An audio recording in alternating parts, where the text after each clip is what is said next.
in camera 15A, as well as 12A and 12B. We'll move those up to after delegations.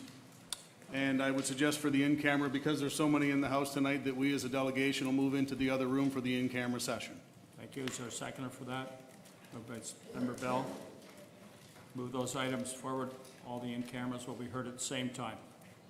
And this committee will recess to the private room on the side rather than move the audience. Anyone else have any additions or changes to the agenda? Seeing nothing else, seeking approval. Moved by Member Bailey, seconded by Member LaFerrier. All those in favor? Opposed? It's carried. Anyone with a pecuniary interest, please do so. Seeing no declaring, we'll move to delegations. First one is Jennifer Stewart, President of Brantford Home Builders Association. Please come forward.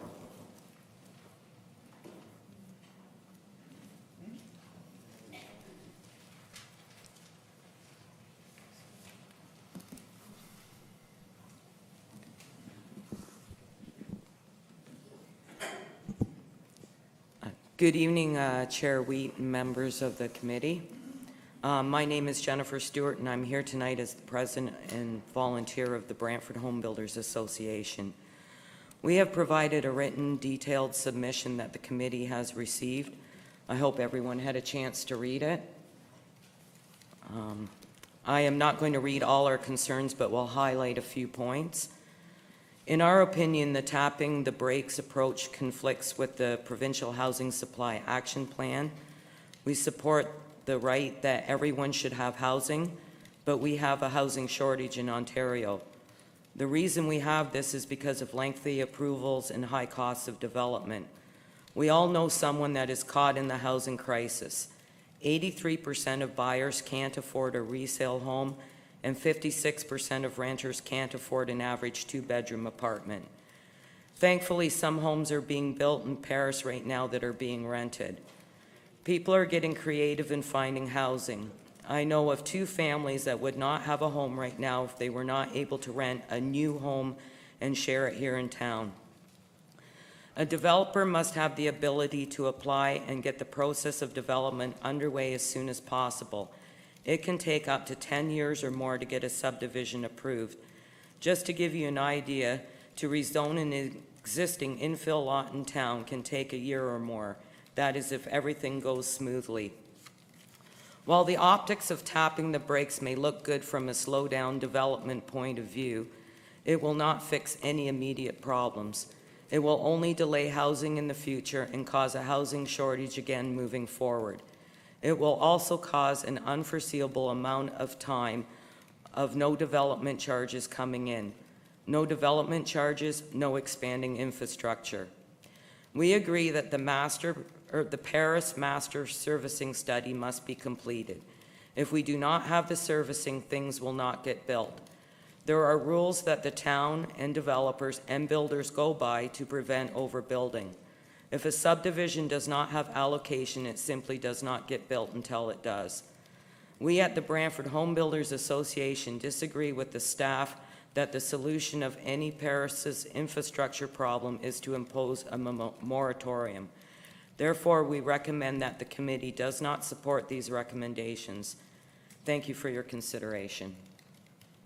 Any member of the committee with a question of the presenter? Seeing no one, thank you. Thank you. Moving on to the next presenter, Ella Haley, regarding growth management.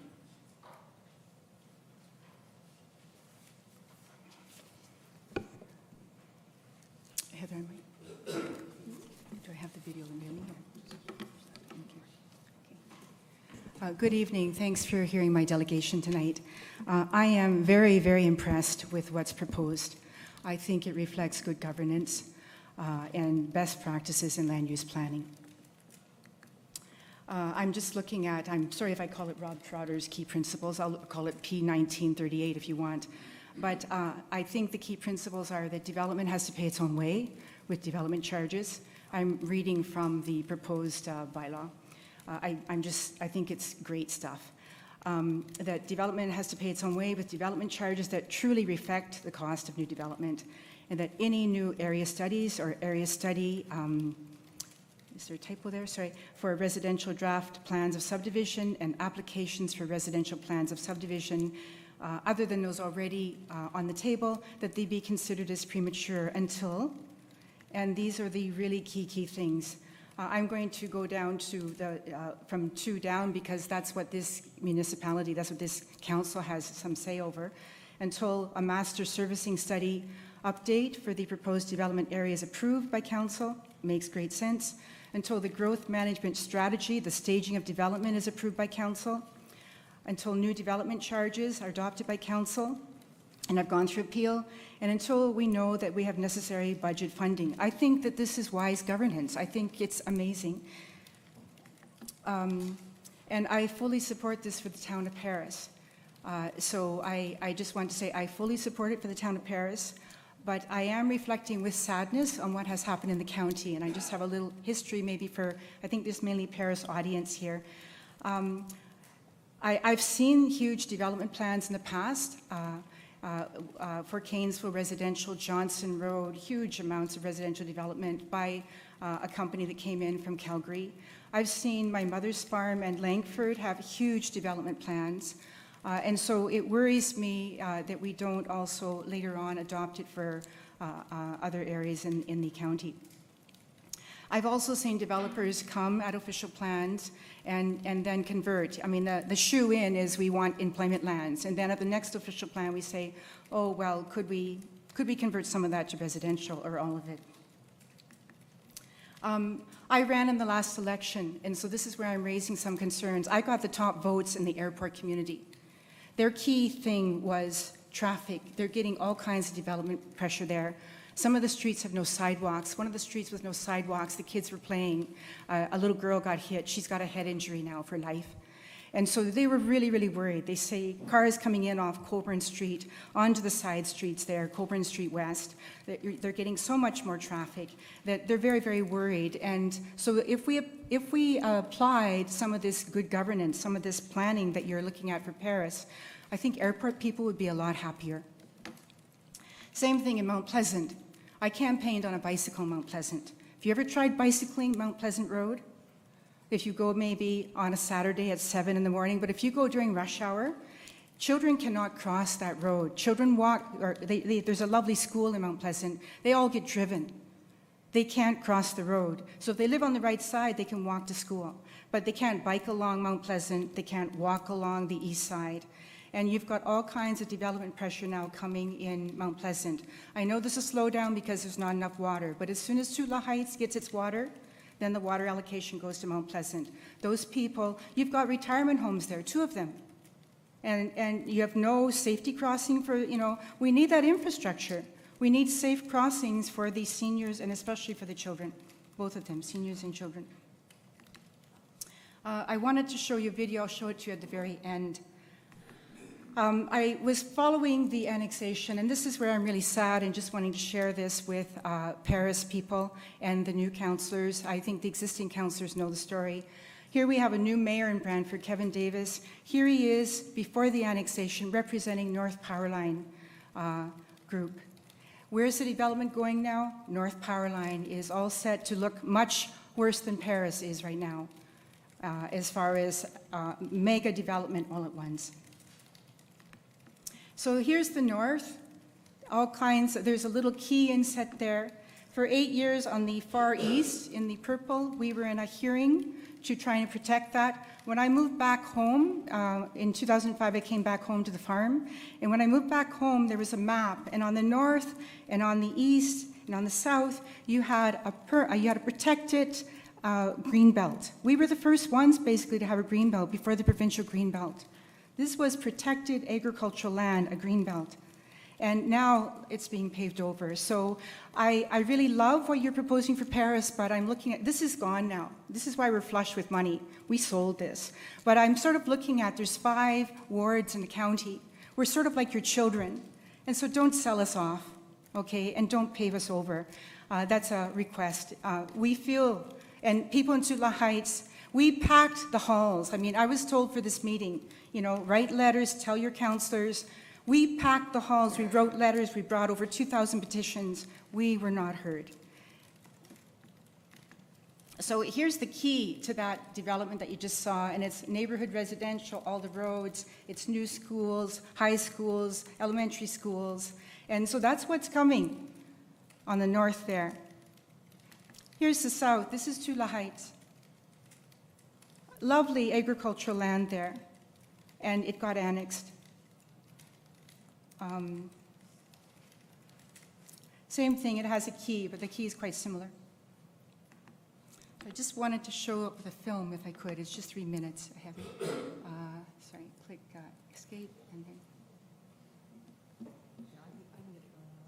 Yeah. Oh, okay.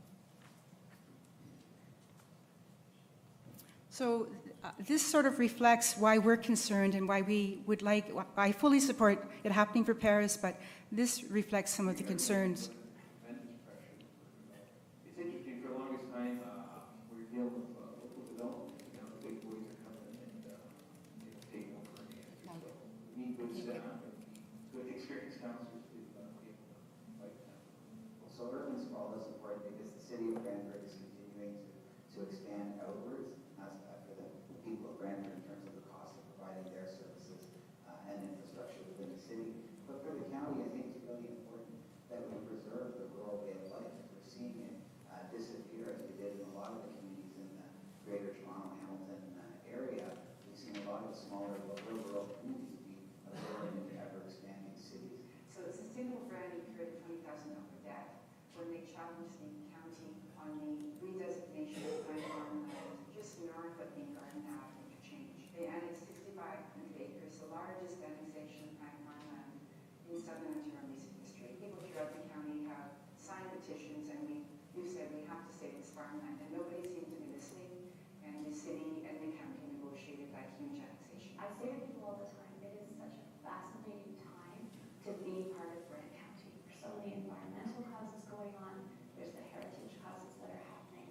A vibrant arts community that's developing. I don't want to see that hindered by irresponsible development. We don't have a lot of control over the development as far as the amount going on, but we do have a say as far as how it's implemented. And I think we need to really be focused on where it's going and how it's done. There's two ways for us to grow. We can either grow up or grow out. Most people think about growing up and intensification and concerned about large apartment buildings and things like that. But there's a whole concept of the missing middle. There's a whole concept of what we can do to accommodate significant population growth without changing the character and nature of our neighborhoods through townhouses, through lit workspaces, through different kinds of housing, through co-housing, through tiny homes, through basement suites. We have to think too about the cost of sprawl and think about smart growth. Because smart growth is about paying for your infrastructure.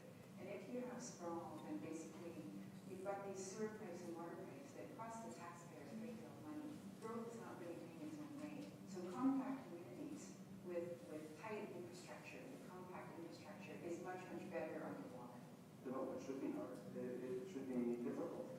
And I don't mean that in a way of putting bureaucracy in a way for its own sake.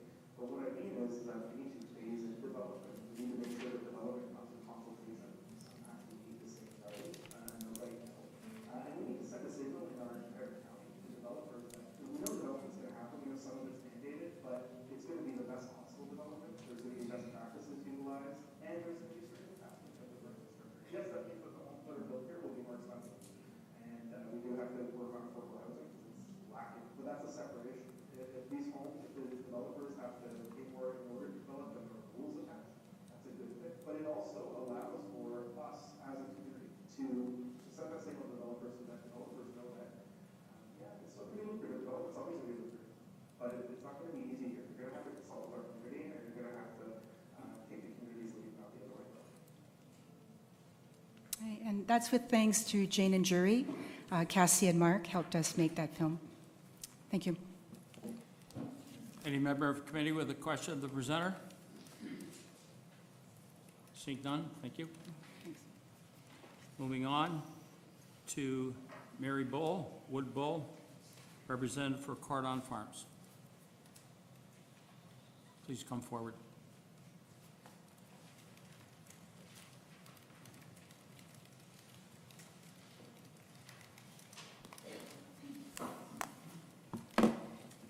Mr. Chair, member of the committee, thanks for hearing my delegation. I'm Mary Bull. I'm the solicitor for the Cordon Farm joint venture. Our request today is that you don't tap the brakes and you permit the addendum area study for the Cordon Farm to proceed. In our view, that's a balanced approach. It's the best planning decision. It's the fair outcome for Cordon Farms. You've got my letter of May 6. Just a bit of background. This land is within the county's primary settlement area. Most of the land is designated for urban residential, and it's the next logical place for residential development in the county, and it's the last large parcel of land within the boundary of Paris North. The Northwest Paris area study didn't include the Cordon Farm lands, so in July 2017, this council agreed that the planning for the Cordon Farm land should be done by means of an amendment to the Northwest Paris area study. So in accordance with that council resolution, my client prepared a terms of reference for that study and submitted it to the county. In the winter of 2018, we received comments back on the terms of reference and resubmitted the terms of reference to the county in May 2018. But there's no formal resolution. My client has gone ahead and done all the studies ready required for the addendum. They've been completed, and the only thing outstanding is the public meeting, public participation component. So Cordon Farms has done everything that they can possibly do to proceed with the addendum area study, and the only reason that it's not final today is because the terms of reference weren't brought forward by staff to council for approval.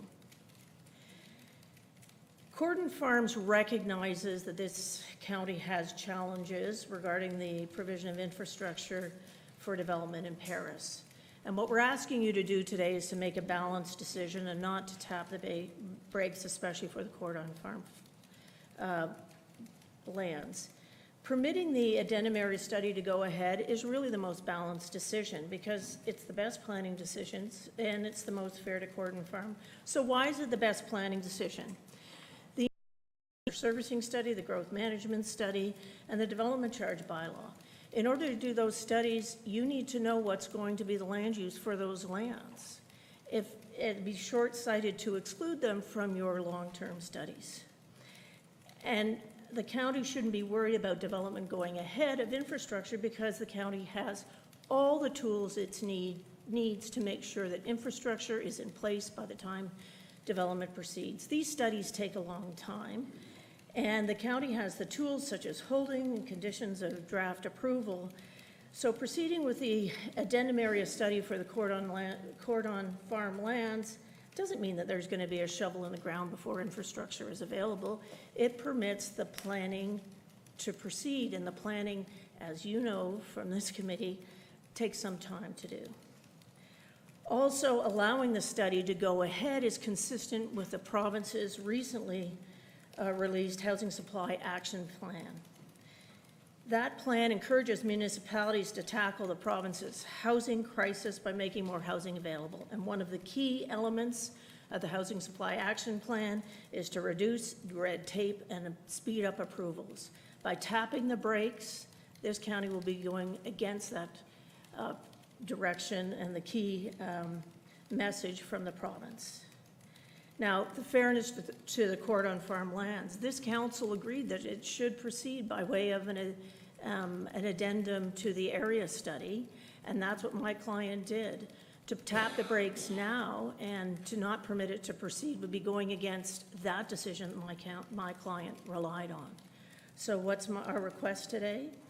We request that you don't tap the brakes and you permit the planning for the Cordon Farm lands to proceed. If this committee decides to implement the freeze on development planning, then we ask that you exempt the Cordon Farm lands and make a decision that's consistent with what council did last time for these lands. Any member of committee with a question of the presenter?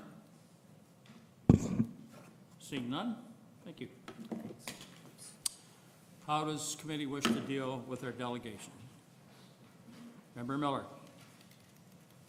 I'll move all three delegations, Mr. Chair, that we receive, and that all three be referred to report PA 1913.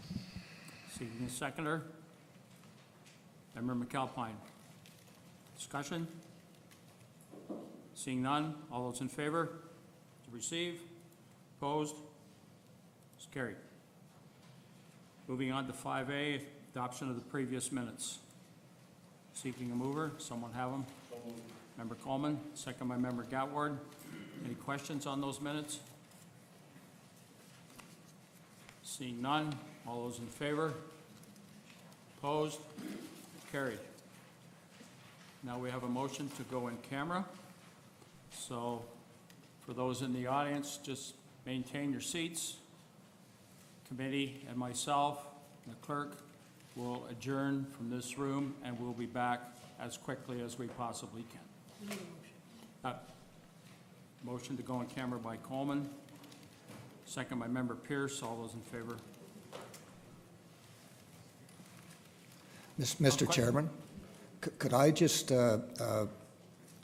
make a comment? Yes. With regard to going in camera? Yes. The reason we're going in camera should be stated. It is to hear the solicitor. Yes. The temptation will be, and the perception may be, that we are going into camera to discuss the report. And we are not going in camera to discuss the report. We are going in camera to hear the solicitor. The discussion of the report needs to be and should be in open session. So just a word of caution that any discussion on the report that should not be in camera should be curtailed until such time as we are in open session. So we're going to add, we're going in camera to get advice from our solicitor. Is the mover prepared to move, stay that move? Yes. And the seconder? Yes. All those in favor? Opposed? It's carried. It was made by myself and seconded by Member House. As the mover of that motion, I'm going to withdraw that motion at this time, seeking agreement from Member House. Agreed. Agreed. So that, under business of the rising from the minutes, has been withdrawn. Would someone like to make a separate motion? Member LaFerrier. Yeah, thank you, Mr. Chair. Through you, I'd like to make a motion on the recommendation that was amended and is in our minutes and agenda, as amended by Staff Trotter, with the changes that were sought from the last meeting. And that is 6A. That is 6A, correct. Seeking a seconder. Second by Member Pierce. Any questions? Member Miller? Thank you, Mr. Chair. Three to the author of the recommendation.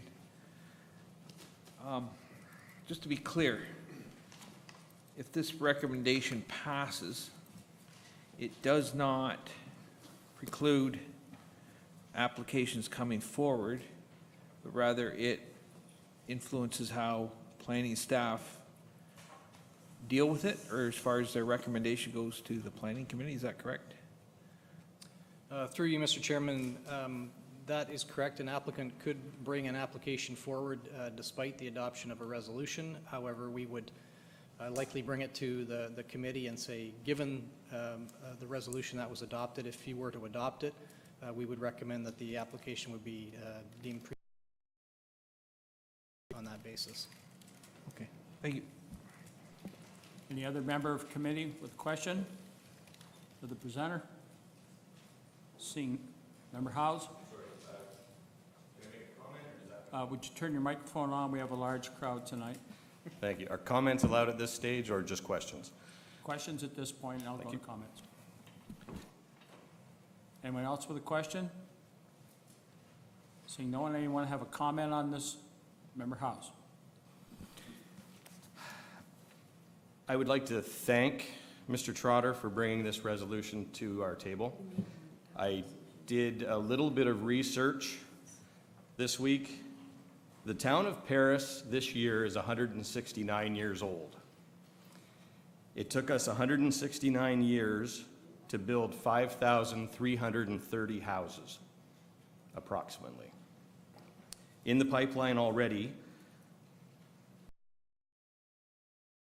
are 5,418 houses, and that's a substantial contribution to growing our community, and the recommendation to pause additional applications is appreciated. Thank you. Anyone else with a comment? Member Pollard? Thank you, Mr. Chair, and I did have my hand up before Mr. House. I know he didn't see me. My question to Mr. Trotter is, I want to make sure this is clear to everybody, and it's everybody in this audience. This is not delaying or stopping anything that is on the table right now. I just want a clear answer so everybody understands this. And my second question is, this is only residential, not commercial and industrial. Am I correct? Through you, Mr. Chairman, that's correct. It's only residential. It doesn't apply to industrial or commercial. And it is only pertaining to applications that are through the door, so to speak. We've got a completed application that we've received and we're processing, or an item is currently before the LPAT or has been appealed to the tribunal.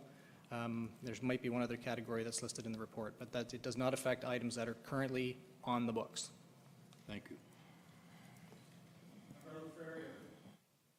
Just a comment. I was doing some research as well around the Paris-specific nature of this resolution, and I was able to figure this stat out looking at, with the help of staff and looking at some of the statistics that we have. In 2018, 88.5% of all residential building permits in the county were in the town of Paris, leaving a very small portion for the rest of the county. So when we're looking at growth and the need to manage growth specifically in Paris, this is part of the reason I'm supporting this resolution as written. I also want to thank Staff Trotter for changing the resolution based on comments from consultation, from the many dozens of letters that we received from active members of our community, and as well from the development community as well. So just to put that into real numbers, in 2018, 399 building permits in Paris, 52 in everywhere in the county that is not Paris. Just to give an example of the scope of the issue and why this is targeting, in my opinion, why this is targeting Paris at this time.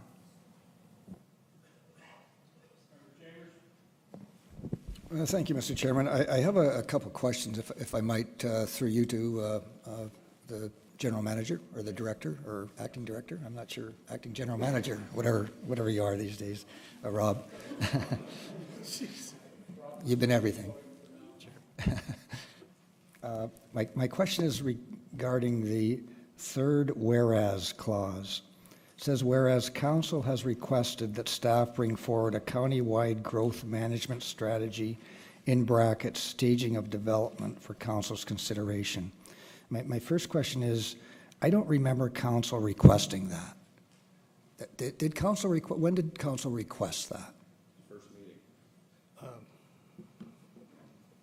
Is there a resolution of council requesting that? Through you, Mr. Chairman, I don't have the resolution in front of me, but I know that is one of the very first items that we dealt with certainly as a committee, if not council. And this was regarding the bringing back of the strategy that was deferred by the last council? Is that what we're talking about here? Yeah, through you, Mr. Chairman, the item was not deferred. I don't believe it was deferred. I believe it was refused, and we were asked to. It was the growth. It was the staging of development program that was asked to be brought back. So then my question is the bracketed part, staging of development, and as it relates to a county-wide growth management study. In my mind, those are two different things. Is this clause, this whereas clause, combining those two into one thing, or are there two different things there? No, through you, Mr. Chairman, I use the term growth management strategy because that's a term that's better defined in the Places to Grow growth plan. The staging of development program is the terminology that was initially used as the terminology for that program, but a growth management strategy is actually the better way to describe it. But it's simply a prioritization of applications as they come forward. It's not a study looking at growth and ways to enhance better controls on growth. Excuse me. Because the report that was presented in the last term was just a prioritization of applications. It wasn't what I have in my mind as a growth strategy to put in place to moderate and manage the growth in any part of the county, Paris included. Through you, Mr. Chairman, I'm sorry, I apologize, Councillor Chambers. I didn't come here tonight expecting to discuss that. I apologize for that, but I do recall that the report had a number of different criteria that outlined when development should proceed and in what areas based on service availability, things like that, timing, infrastructure, budgeting. So it's a complete report that deals with growth management is the best way to put it in the entire county. Some areas have full services, as you know. Other areas have partial services, and some areas have none. And my second, or I don't know, maybe it's the third or fourth question, with regard to the clarification that Councillor Miller spoke of, this resolution in no way prevents applications from being submitted, and the application process will continue through the public meeting hearing process like we do with every application. It's just when staff is offering a recommendation, their recommendation will be pursuant to this resolution that the application is premature. Is that correct? Through you, Mr. Chairman, I would have to get some additional advice from our solicitor on that, because if we were going to deem an application to be premature, I don't think it makes sense for staff to be working on the application all the way through to the recommendation stage, only to bring it forward and then say it's premature. The whole point of the resolution is that we would not commence work on the applications. The applicant could submit them, and we would likely bring forward a report if this resolution were adopted to indicate that the staff felt that on the basis of the resolution, if it were adopted tonight, we would feel that it would be premature, and we would request direction from the committee and council at that time. So what you're telling me is that the application will not be processed, it will be deemed premature. Through you, Mr. Chairman, again, I will have to check with the solicitor with respect to the processing of it, but to me, it does not seem logical that we would process an application all the way to a recommendation stage, only to say that at that time it is premature. That concludes my questions.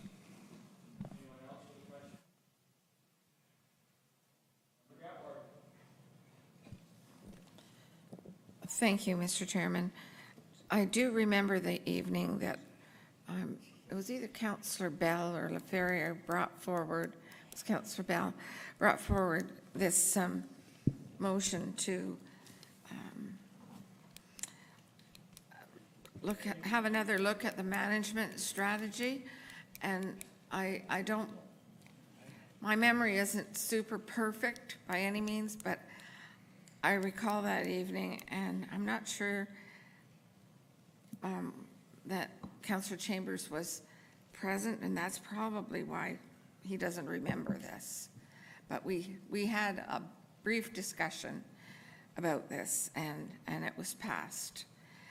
And it was something that the new councillors on this council were particularly interested in, and we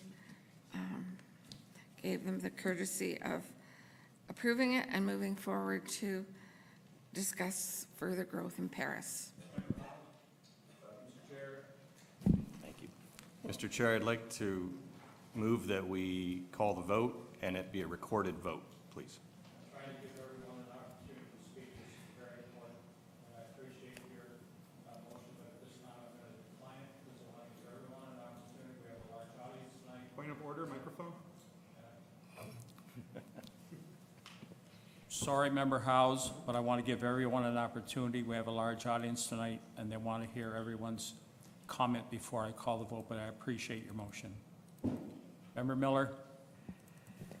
Thank you, Mr. Chair. I'm just, I'm a little confused then by the resolution. Not what it says, but what the implications are. And through you to Rob, I don't know if we can pass a resolution to change the Planning Act for the County of Brant. And that's what, I think, that's my understanding is what's going on. Because if you deem it premature, could they not start the clock on that and then it ends up at LPAT? Through you, Mr. Chairman, yes, they could, absolutely. But we would go to a future LPAT hearing with the resolution in hand, which is direction from council. And that would be outlined at an LPAT hearing by our legal counsel. And I believe under the Municipal Act, the LPAT has to give consideration to decisions of council. Yes, they would probably weigh this, but what I'm getting at is that the planning committee would not see it. Through you, Mr. Chairman, that's correct. Any application that gets appealed to the LPAT is out of council's hands, correct? And I'm just, sorry, I'm thinking out loud, and I'm just wondering if that's what we wanted, so. Okay, thank you. Member Bell? Thank you, Mr. Chair. I just want to say I support the recommendation from staff, and I thank them for the hard work in getting us to where we are today. To me, it's a common sense response to uncertainties that we have in availability of infrastructure. It's a response to ongoing environmental assessments on big pieces of infrastructure around Paris. We have a Paris Master Servicing Plan going on now. If I was in my previous business, I would be held accountable for not having the information at the time we make decisions.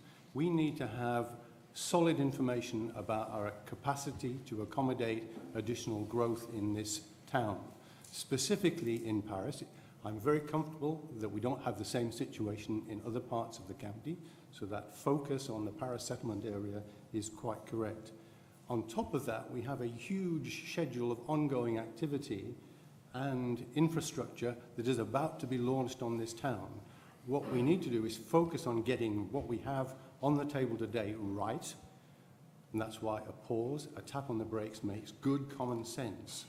And we can look again at this, as we say in the resolution, in a year's time. If we've been able to resolve the uncertainties, then we can take our foot off the brake again.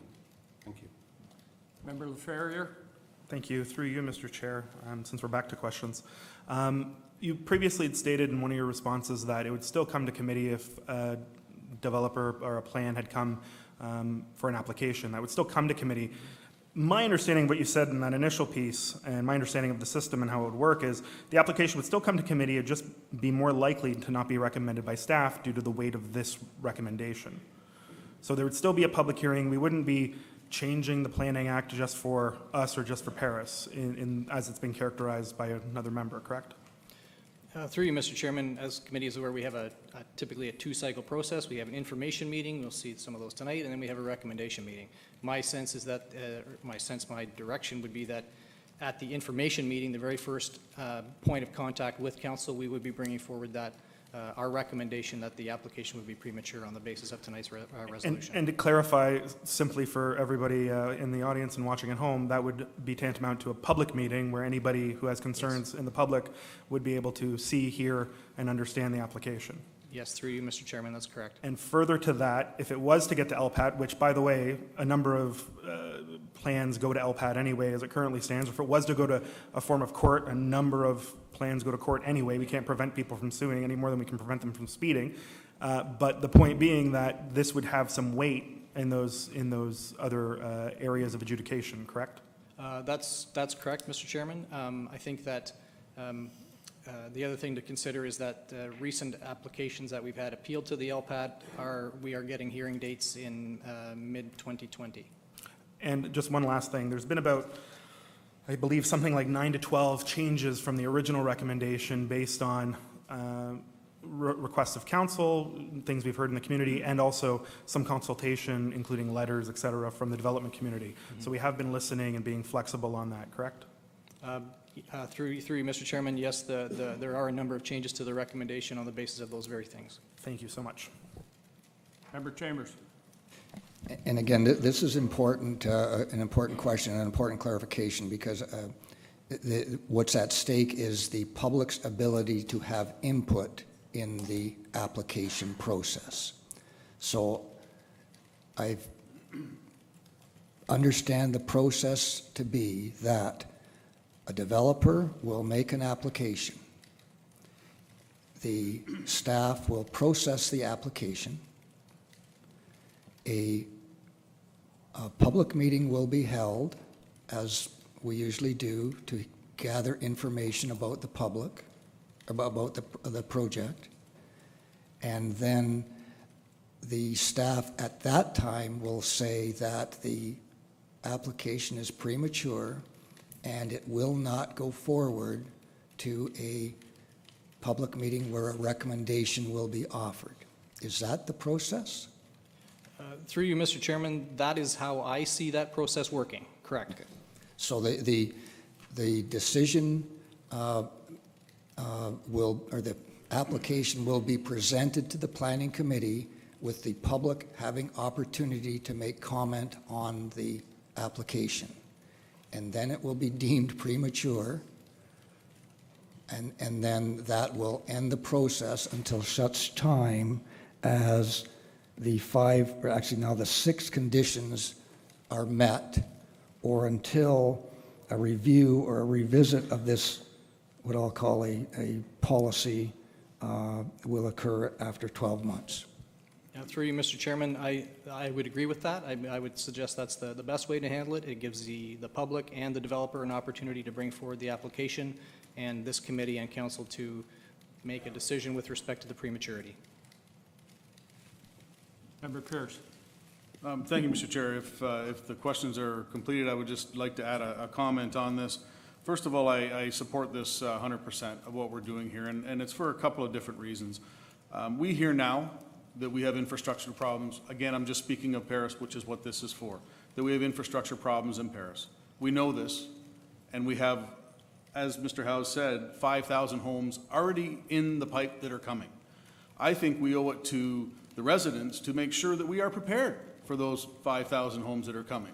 We're not saying we're going to stop everything. What we're saying is, hey, let's just tap the brakes as it is, make sure all our ducks are in a row, make sure we have the infrastructure to support what's coming, and if we do, then we move forward. I don't think this is a way to protect not only the residents, but the county as well from running out of infrastructure and just opening the floodgates. I think this is a smart move. I think it's a very well thought out move, and I wholeheartedly support it. Any other comments? Member Chambers, last comment. I actually am going to propose an amendment, Mr. Chairman. And my amendment is that the first whereas clause and the first operative clause dealing with the provincial policy, which basically is designed, or going to be designed, I believe some of it was released a couple days ago, to actually smooth out the development process, make it easier, make it faster, and make it more amenable to the development community. And that seems contrary to what this resolution, what the intent of this council is, or this committee is. So I would suggest that those two clauses be stricken from the resolution, and then we're not contradicting ourselves, but we're still maintaining the intent and the thrust of trying to manage growth in Paris. Do you have a seconder? We don't have a seconder. Member Miller, seconding the amendment from Member Chambers. Is that correct, Member Miller? It is correct. Questions or discussion on the amendment? Member Gatward. Thank you, Mr. Chair. Could Councillor Chambers please repeat the two clauses he wishes to delete? The first whereas clause is basically where the minister is suggesting an interim pause. The interim pause is to allow the development process to be faster, smoother, and less restrictive to the development community, which is contrary to what we're trying to do here. That's why I believe it should be stricken. And the number one operative clause, where it is saying that we're going to deem the applications premature essentially until the province makes it easier and more faster to have the applications processed, which is a contradiction to what we're trying to do. That's why I think it should be stricken from the resolution, because it's a contradiction and it doesn't affect the intent the intent of the resolution, and it actually makes it more amenable, because we don't know when or if this Bill 108 will ever pass in its current form, and that takes an unknown out of the time frame. So that's why I think we should restrict it, and that still allows for the other conditions to have to be met before developments are deemed not premature. You understand, Member Gatward? That answer your question? That clears Yes up or no? which two Did which that two answer your items? question? Please answer yes or no. Yes. Thank you. But I would like them separated if we're going to vote on it. Well, of course. Anyone else with a question on that, on the amendment? Then I'll call the vote on the amendment. All those- I asked for them to be separated, each item in the amendment. We'll vote on the first whereas on the amendment. All those in favor? Opposed? It's defeated. The second clause, which is number 1. All those in favor? Opposed? It is defeated.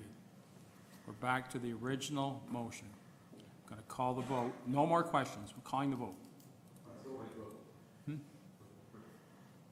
Requesting a recorded vote, please. Okay, thank you. Member Chambers? Mr. Chairman, are you restricting comments to the resolution at this time? Because I have not had the opportunity to make a comment. I've asked questions for clarification and proposed an amendment. I asked if there was any more questions. I didn't see any more. I felt that you were very concise with what you explained. I understood what you explained. I supported the first one. I did not support the second one. I just wanted But to I have... understood what you said, and I was under the understanding that every member of this committee understood what you said. If you'd like to clarify it again, I will grant you another 5 minutes. I just want the opportunity to express my support for the resolution as it has been brought back. In particular, the clause number 6, which was not in the original resolution, which allows for a revisiting of this resolution in 12 months.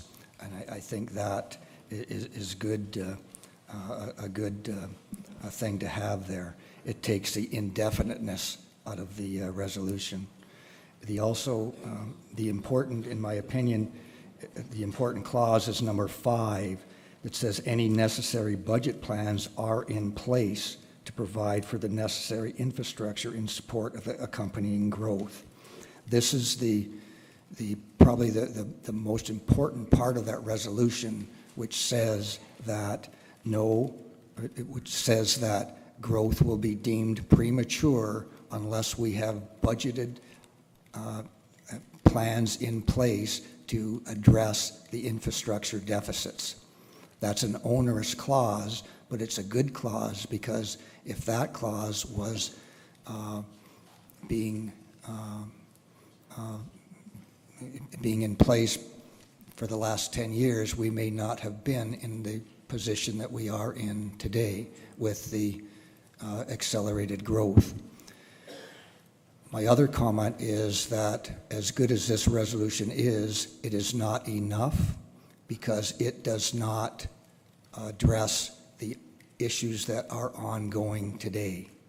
We need to have a growth management plan in place. We need to discuss as a committee and a council with our staff and the development community and the people in Paris about how they wish to have their community grow or not grow, and we need to manage that. I think a resolution should be placed, and I'm going to ask staff perhaps to listen to this. We need to have a growth management study, period, for the urban settlement area of Paris. We need to get on that right away. We need to work together to address some of the issues that are going forward, and I think the Paris councillors have,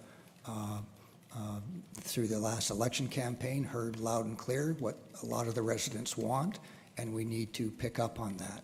In the last council, you will recall that we talked a lot about low-impact development principles. We talked about LEED's neighborhood development principles, and we need to incorporate those into our subdividers agreements, and we need to incorporate those in our planning documents, and we need to incorporate those in our application processes. We have not, to my recollection, and I've been here a long time, ever sat down and looked at in any detail the development standards that we put in place to develop the way we should be. It's boilerplate stuff along with our subdividers agreement. We need to look at that and determine how we want to grow. This determines when, but it just says absolutely nothing about how. The important thing is how, and that's what we need to deal with. And I'm suggesting that once this resolution passes, I'm sure it's going to pass unanimously, that the next step is to start looking at how we grow, not when or if, but how, because that's the important thing. Member Bell. Thank you, Mr. Chair.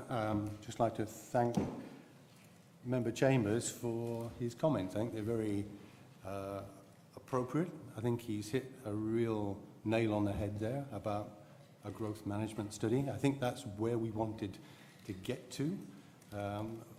If we step up and look from 30,000 feet, you see that there's an awful lot of pieces that need to be put together properly, not just now, but we need to roll that out for the next 10, 15 years. I don't want to be remembered as a member of a council that didn't make the right decisions about the future of this town and this county. And I think we have two opportunities. One is the strategic plan that we're about to embark on, and if you think about the input we got from the community, it was very much reinforcing what we're hearing today. So I think that's something we should move on. I would like to move on to that growth management study with some energy. I think we have a challenge to hit all that we need to know about budgeting for the next budget cycle. So I think that maybe we'll have made progress within the next 12 months, but I'll be delighted if we've made full progress, but I expect that it will carry on after that. Thank you. Anyone else care to comment? Member Coleman? Thank you. Now you got my temper up, dandruff up, and I will not be supporting this, just to make sure Chambers where he knows. I was disappointed that somehow, as a councillor who's been here for the last number of terms, along with you, Councillor Wheat, and a few others of us here, I don't know where we screwed up, and I don't think we did. We listened to staff and took good advice on how much capacities was in the sewers, how much was there in the water, and everything. And I was a little taken back by the letters that I read. And I read them all. That it seems to be that it's all right for some people to come to this municipality, but not others. And we had that visiting meeting here a few weeks ago in Bethel, and that same thing was said. We want to know who's coming to this municipality. Well, this is a free country, and I think our forefathers fought for it right up there on the wall, World War I, what they've done, fighting for freedom. It's a free country. I don't think we made mistakes, but we got labels. Some of us councillors got labeled. There's a councillor sitting over here in past, and we made decisions that we thought were the right ones. A lot of these development that's coming before us have all went to the OMB. Guess what? We lost because some people thought we can't have this. I think of the ones down here in Willow Street. Originally 40 homes. What happens? 80 homes. We lost. We lost at the golf course. We lost in all the other ones up in the Mile Hill and whatnot like that. I'm sorry. I think we made the right decision. I will not support this. I do not like that phrase, tap the brake. Anyone else? I'm going to get around to supporting your motion, Mr. House, and I'm going to call the vote. You requested a recorded vote. All those in favor of 6A, 6A1, please stand.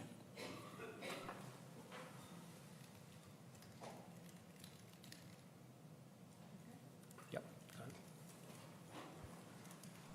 Those opposed to 6A, 6A1, please stand. It is passed. This recommendation will go forward to council for council final approval 3 weeks from this evening. Thank you. We are now to 7A, public hearings under the Planning Act to receive information from the public.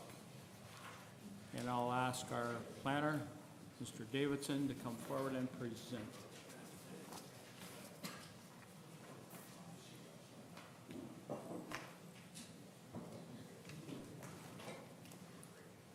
No, it's late enough. It's 29 now. Whenever you're ready, Mr. Davidson. This application comes from James Howell, 225 Howell Road, ZBA 13-19-MD. And our planner will present momentarily.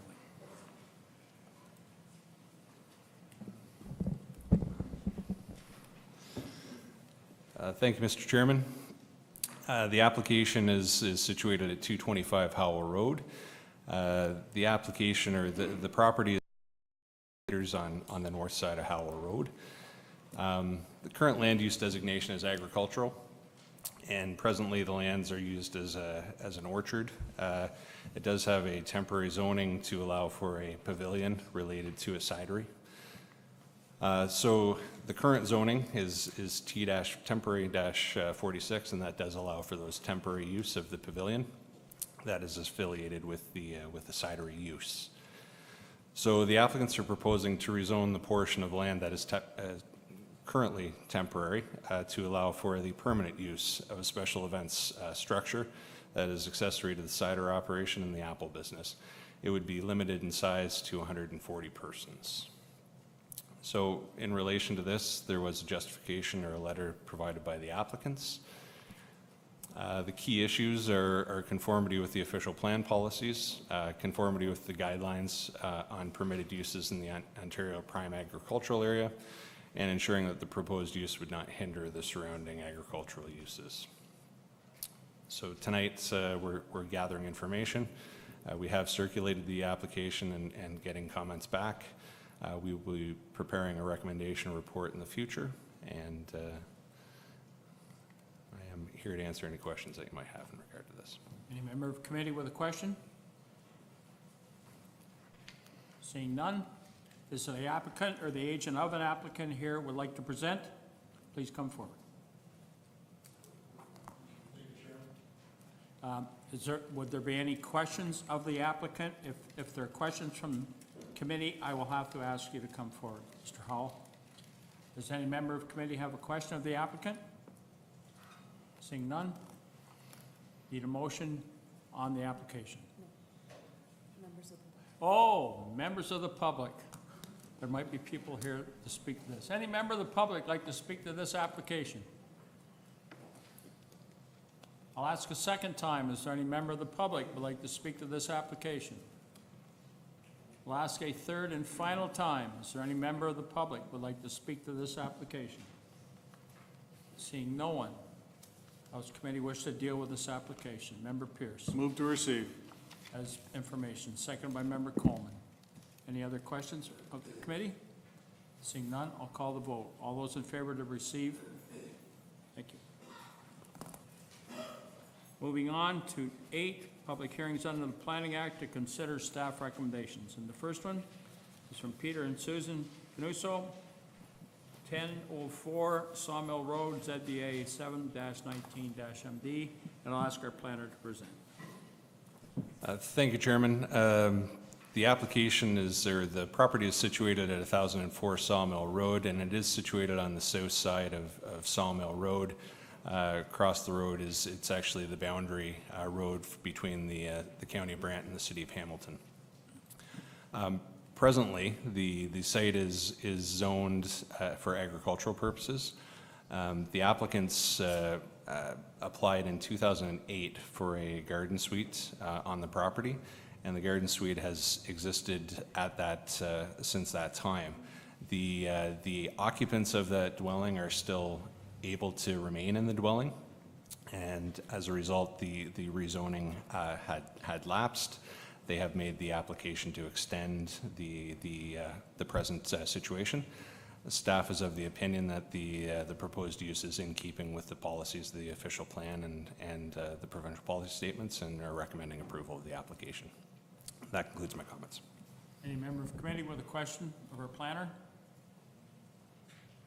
Seeing none, is the applicant or the agent of the applicant here would like to present?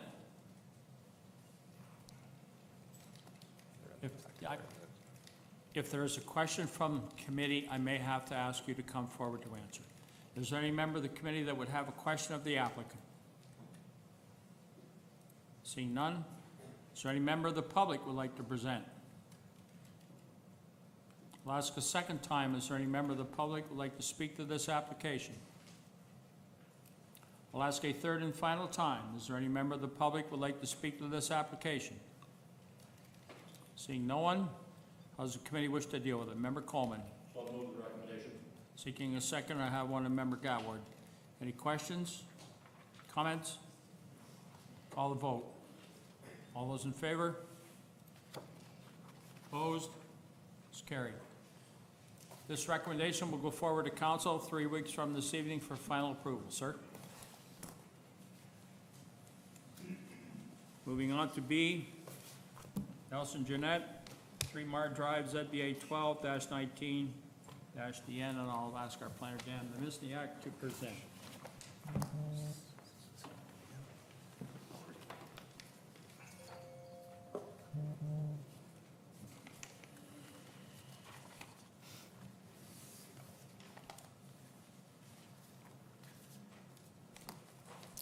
Thank you, Mr. Chair. Planning staff are requesting for a decision on a rezoning application, ZBA 12-19, for the property located at 3 Mar Drive in Oakland.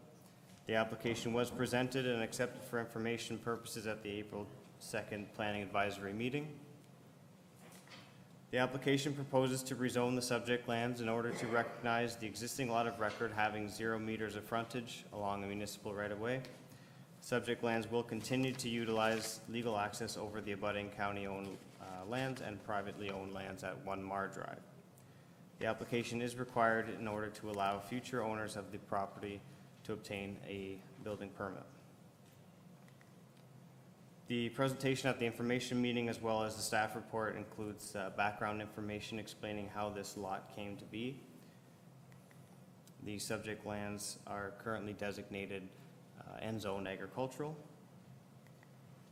None of the agencies and departments circulated raise any concerns.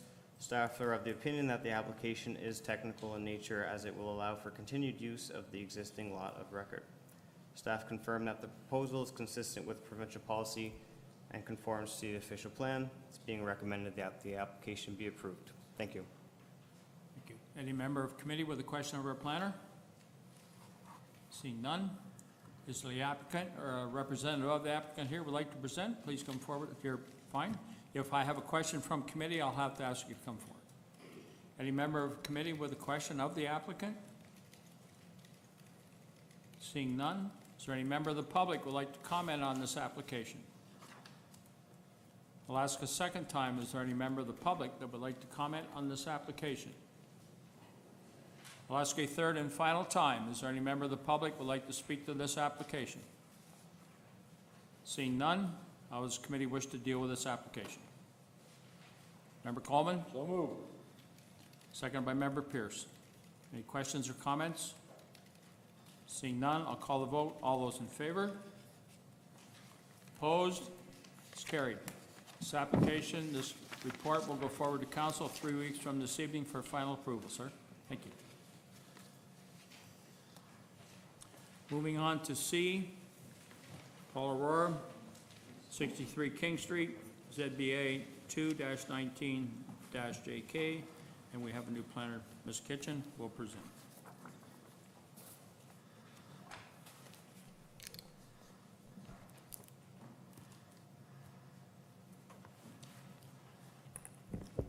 Thank you, Mr. Chairman and committee.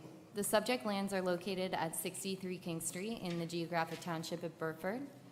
The applicant is requesting an amendment from sign bylaw 121-08 to allow for one ground sign with a 1.8 meter squared LED sign face to be installed on the property for the purpose of advertising on behalf of the tenants within the existing commercial building on site. The sign is proposed to be a maximum of 1.8 meters squared, with an acrylic portion being 2.8 meters squared right above. The sign is proposed to be double-sided, running from 6 a.m. until 10 p.m., and will not shake, flash, or scroll, and will only advertise on behalf of the tenants occupying the building. Currently, the sign bylaw does not allow for any LED signage within the County of Brant. Therefore, a sign bylaw amendment was required. Comments received from internal departments concerning this application have been attached to the report for consideration and review. Staff recommends approval of this application subject to the conditions outlined within my report. This concludes my comments. Thank you. Member of committee with a question of our planner? Member LaFerrier. Just as a newer person on council, the other LED signs that we have in the county, they all go through this process then because the bylaw hasn't been changed? Through you, Mr. Chair, that is correct. We've actually processed, I think, 3 so far. Okay, thank you. Any other member of committee with a question of the planner? Member Gatworth. Thank you, Mr. Chair. Will this sign be very similar to the one on Paris Road, except that one's single-sided?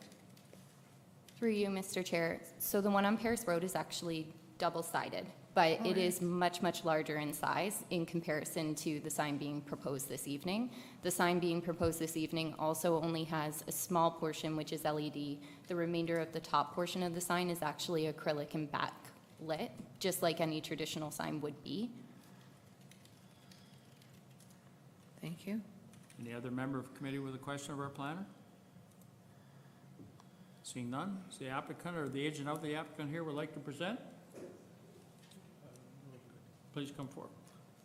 Or just here in case there's questions? No, I don't have any. In case any question is there, then I'm. Does available. any member of committee have any questions of our applicant? Seeing none. Thank you. Is there any member of the audience who'd like to comment on this application? I'll ask a second time, is there any member in the audience who'd like to speak to this application? I'll ask a third and final time, is there any member of the audience who'd like to speak to this application? Seeing no one, how does committee wish to deal with this application? Member Bell.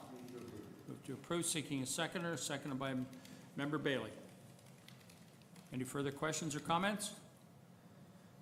Seeing none, I'll call the vote. All those in favor? Opposed? It's carried. This will go forward to council 3 weeks from this evening for final approval. Sir? Thank you. Thanks. Moving on to D, Reed's Heritage Homes Limited, 777 Watts Pond Road. And I'll ask our planner to present.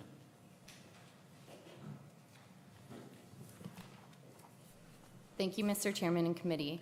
The subject lands are located at 777 Watts Pond Road in the geographic township of Saint-Maurice. The applicant is requesting an amendment from sign bylaw 121-08 to allow for one new home development sign to be installed on the property for the purpose of advertising the lots owned by the applicant and marketed by a realty company in Pinehurst plan of subdivision located to the southwest of the subject lands. The sign is proposed to be a maximum of 25 meters squared in area per sign face being double-sided. The sign will not be lit, and it will only advertise on behalf of Reed's Heritage Homes Limited and the realty company handling the sales of the homes. Currently, the sign bylaw allows for one new home development sign per frontage located within any zone category, subject to the sign face not exceeding 1.2 meters squared and height not exceeding 1.2 meters in height. The lands are currently designated agricultural and located within the wellhead protection area within the County of Brant official plan and zoned agricultural within the County of Brant zoning bylaw 61-16. Comments received from internal departments concerning this application have been attached for your review and consideration. I will note that there were comments received from Development Engineering Division with a request to move the sign and relocate it based on the possible outcome of the ongoing Grand River Street North environmental assessment. The applicant did amend the site plan and has shown the relocation as requested. This is up on the screen for tonight's meeting, and I did attach it to the report as amended. That concludes my comments. We're recommending approval. Thank you. Any member of the committee with a question of our planner? Seeing none, is the applicant or the agent of the applicant here would like to present, please come forward. Is there going to be any questions from committee? Seeing none, you may stay where you are. Is there any member of the audience who would like to speak to this application? I'll ask a second time, is there any member of the audience who would like to speak to this application? I'll ask a third and final time, is there any member of the audience who would like to speak to this application? Seeing none, how does the committee wish to deal with it? Member Coleman? Seeking a seconder. Second by Member McAlpine. Questions or comments from committee? Seeing none, I'll call the vote. All those in favor? Opposed? It's carried. This will go forward to council 3 weeks from this evening for final approval. Moving on to E, fit effect Harley Ave, ZBA 11-19-RC, and our planner Ryan Cummings will come forward.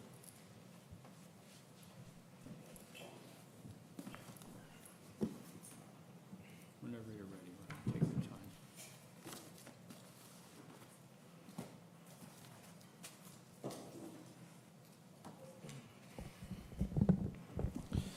Thank you, Mr. Chair. The subject property is located on the south side of Hartley Avenue, west of Pinehurst Road, and east of Robbins Ridge in the town of Paris. Subject lands are currently vacant and are surrounded by residential uses to the north and industrial uses to the south. The applicant is proposing to amend the current zoning on the subject lands to allow for a medical office as a permitted use. In addition, the applicant is proposing to allow a personal service establishment as a permitted use accessory to the recreational facility. The applicant is proposing to develop the subject lands with a gym, and the additional uses of the medical offices and personal service establishment will serve the patrons of the gym itself. The lands are situated within the primary urban settlement area of Paris and are designated as employment in the official plan. This application proposes to change the zoning on the subject land from light industrial M2 to a site-specific zoning light industrial M2 to allow for the medical office and personal service establishment. Staff is recommending that this application be approved as it is consistent with the provincial policy statement and the county's official plan. This concludes my remarks. Thank you. Thank you. Any member of committee with a question of our planner? Seeing none, does the applicant or an agent of the applicant like to present? You're here to answer questions if there are any. Any member of committee with a question of the applicant? Seeing none? Any member of the audience like to speak to this application? I'll ask a second time, any member of the audience like to speak to this application? Third and final time, any member of the audience like to speak to this application? Seeing none, how does the committee wish to deal with this application? Member Pierce. Move to approve. As we have a seconder, Member House. Any further questions or comments? Call the vote. All those in favor? Opposed? It's carried. This approval will go forward in the planning report 3 weeks from this evening at council for final approval. Moving on to F. Joe Richard and Mary Jane Hart, 558 Mount Pleasant Road, CT1-18-RC. And I'll ask our planner to present. Thank you, Mr. Chair. The subject lands are located on the east side of Mount Pleasant Road, south of Phelps Road. The subject lands are approximately 17.6 hectares in size and are surrounded primarily by agricultural and residential uses. Shared Networks Canada is proposing to erect a 65-meter-high wireless telecommunication tower on lands municipally known as 558 Mount Pleasant Road. The applicant is requesting council to adopt the resolution provided in the staff report that the county acknowledges that the proponent has adhered to the requirement of the County of Brant's municipal land use consultation process for the siting of antenna systems. Staff is recommending that Shared Network Canada has satisfactorily completed its consultation with the county, that the county is satisfied with the consultation process and does not require further consultation with the public, and that the county concurs with Shared Network Canada's proposal to construct a wireless communication facility, provided that it is constructed in accordance with the plans submitted and attached to this report. This concludes my remarks. Thank you. Any member of committee with a question of our planner? Member Miller. Thank you, Mr. Chair. A couple questions. Three to Ryan. Ryan, that county's public consultation process, what is it in addition to this evening? What else is there? Did they have to have a public meeting out there as well? And was there a newspaper ad? Yeah, through you, Mr. Chair, that's correct. There was a public consultation meeting held in Mount Pleasant in September of 2018. Councillor Coleman was in attendance between that time and now. We've gone back and forth on a couple revisions to the location of the tower with the applicant, and this is the location that's best suited in the opinion of the applicant, and this is where we're at now. Since then, the location of the tower had previously been proposed, located, and if I may here, closer to the rear of these properties here. And again, we had asked kindly for the applicant to at least move it kind of further back out into the field and for the least impact on neighboring residences, noting the constraints of some of the natural features on the site, as well as not to take away from too much productive agricultural land on the property. Okay, and then the second question, in light of there was the letter, there's no house there, like on the neighboring property or anything like that at the moment, correct? I don't see anything on the overhead map. Through you, Mr. Chair, the houses are situated facing the street closer to Mount Pleasant Road. There's a significant distance between where the proposed location is and the actual dwellings. It's in excess of 250 meters. And so I wouldn't say that there's any directly adjacent to where it's proposed, no. Okay, that's what I thought. Thank you. Member Coleman. Thank you, Chair. And all I was going to ask is the planner put up on the map where the proposed tower was, that's all. You had it up there. Perfect. Thank you. Member Gatward. Thank you, Mr. Chairman, through you to the planner. Does the County of Brant Building Department issue a permit for this tower and oversee the construction of it? Through you, Mr. Chair, it's my understanding that the building division will have to issue an actual permit for the construction. That's correct. The actual permit approvals for the construction of the tower does obviously come from the Federal Regulatory Authority for Communication Canada. But the actual construction, the physical construction, yeah, they require a building permit for that. Thank you. Any other member of committee with a question of our planner? Please come forward. Yes, thank you. Chair and members of the committee. My name is Tracy Pilon-Abs. I represent Shared Network Canada. I'm a planning consultant on their behalf. We do support the staff report and the recommendation this evening. The purpose of this tower is to improve cellular coverage within the area for drop calls and calls made from residents and people who are operating businesses from the residents. It is subject to Industry Canada approval, but there is a public consultation process as per your municipal protocol. It's not a planning application or a building application, as noted in your notice. It is a protocol which is separate to those two individual acts. And I do confirm a public information session was held on September 13th. A sign was and an ad was placed in the newspaper. Approximately 8 people attended that evening, representing about 5 properties. The part of the protocol after the public information session is to receive written comments. People had about 21 days to provide comments. 8 written comments were received with them questions. The requirement under the protocol is to answer those particular questions. Replies were sent by October 18th, and after that there were no further questions or comments. Staff did suggest that the tower be moved to reduce the visual impacts from the roadway. The tower was revised and resubmitted, and it was pushed back 70 meters back so that it could be hidden behind the existing trees and have a less obvious view from the road and decrease the impact on any of the residents that are in the area.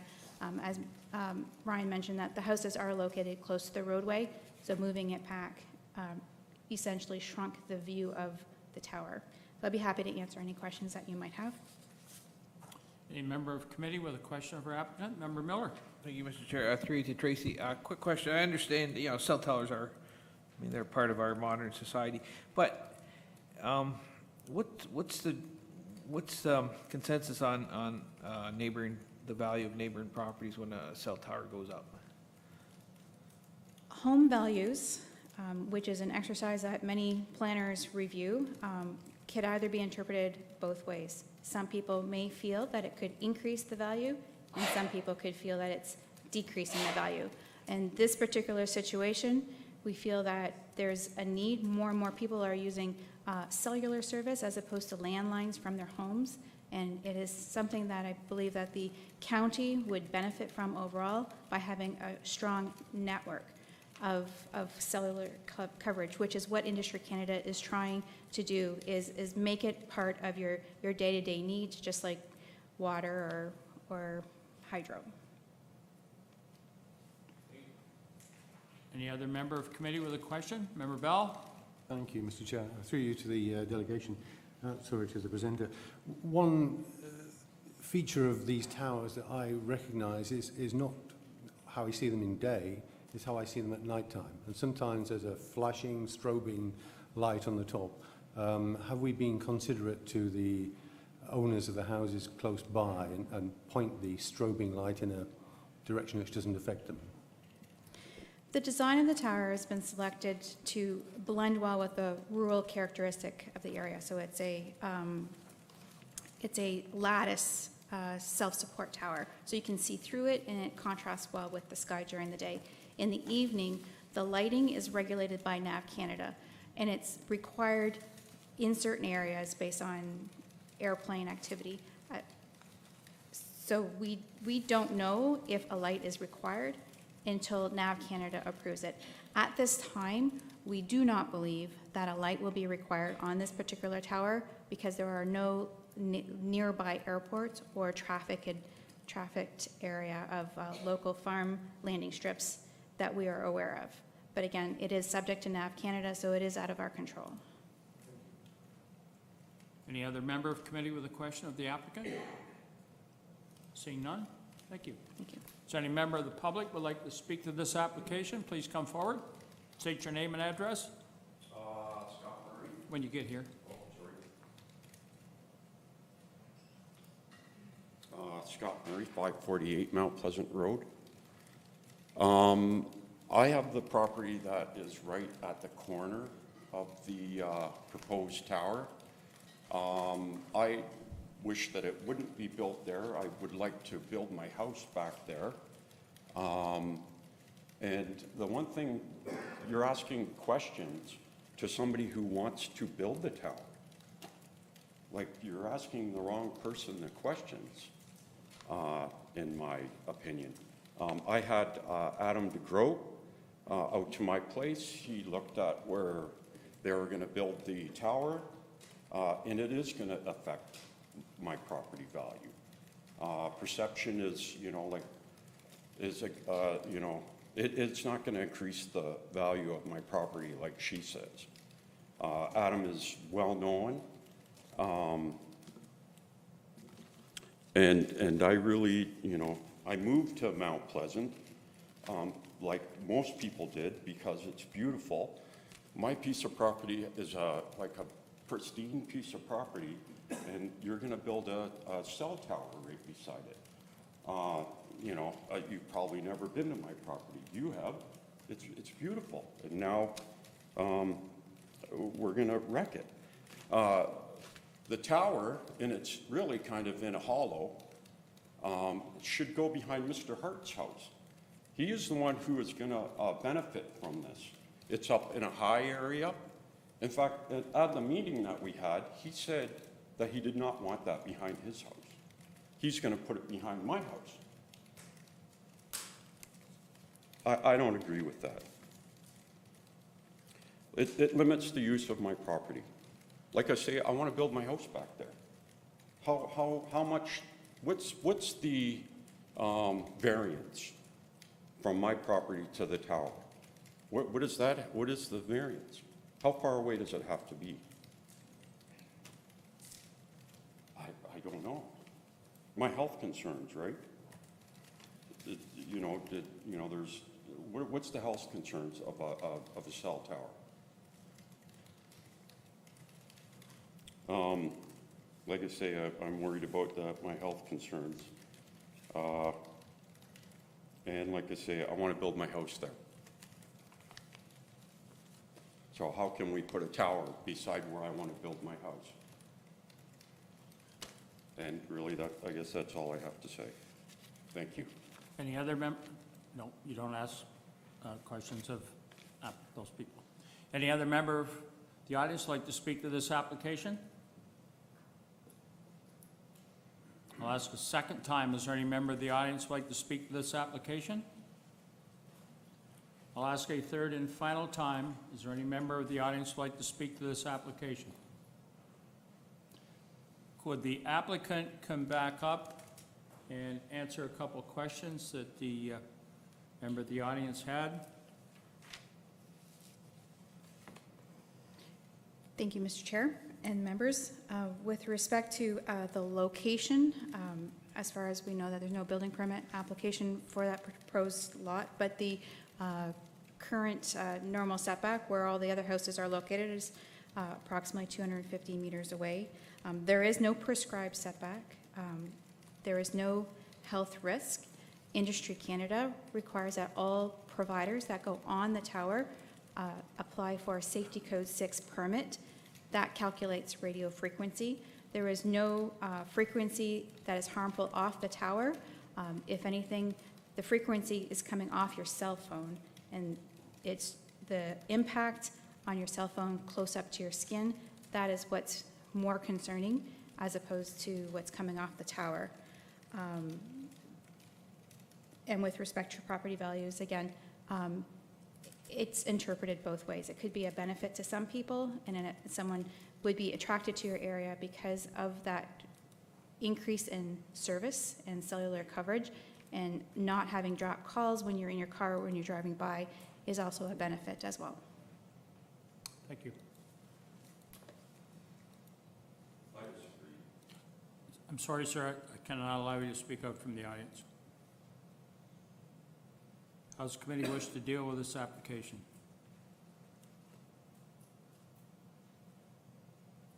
Member Coleman. I'll move it to get it on the floor.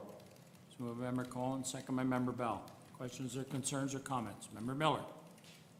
The comment, Mr. Chair, and I understand, everybody understands we need cell towers. I got that. The system is flawed. It's a lot like the wind turbines.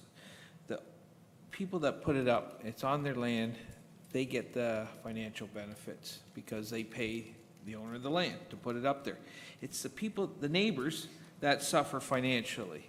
So it'd be nice if that money was shared. It's not. So I won't support it.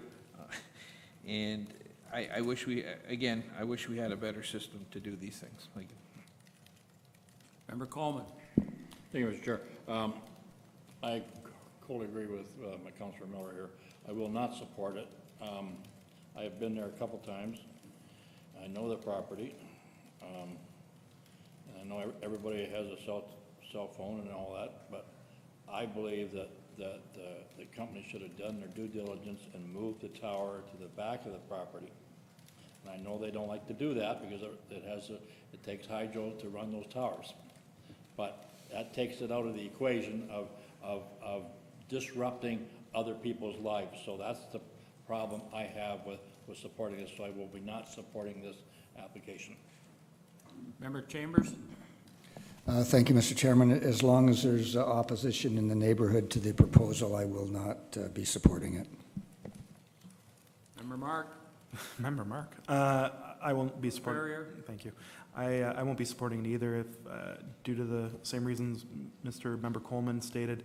Again, it's the location. It's not being against cell towers. I don't believe the health risks are viable. However, the impact on neighbors and specifically this neighbor, when it could be set back behind the house on the property that's getting the benefit, or it could be set further back at the cost of the company.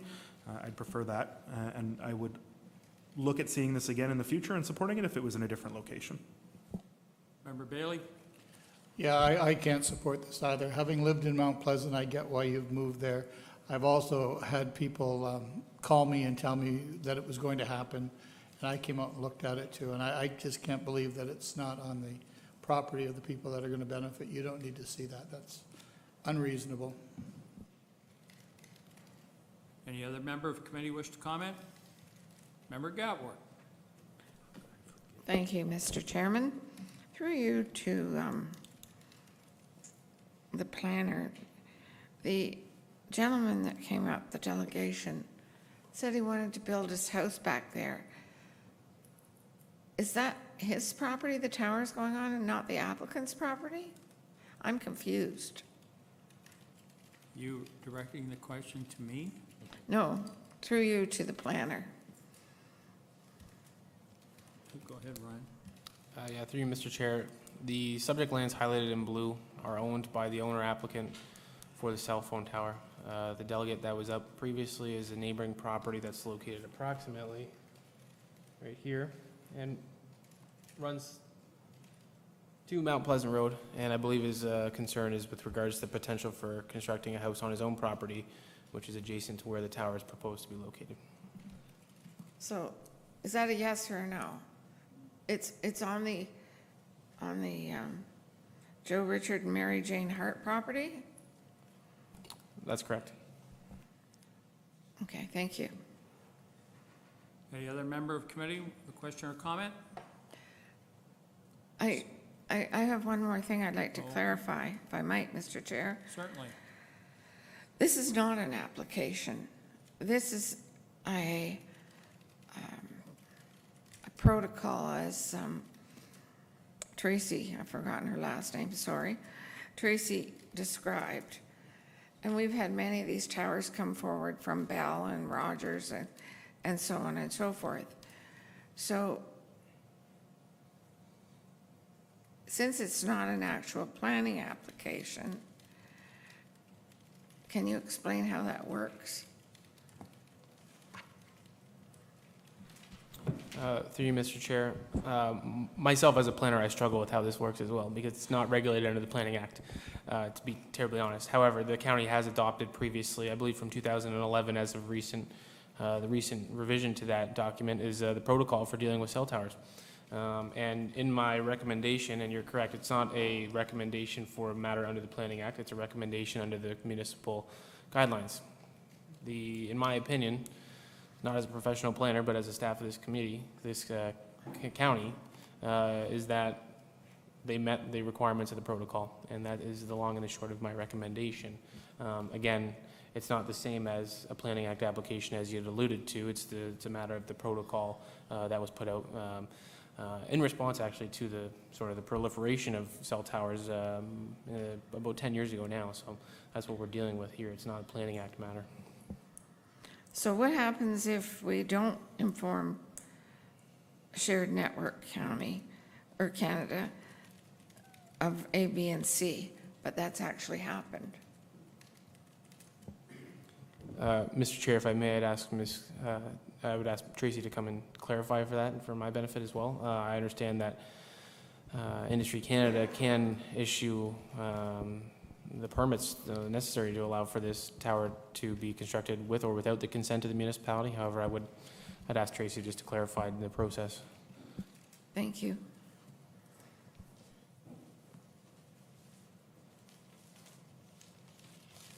Thank you, Mr. Chair.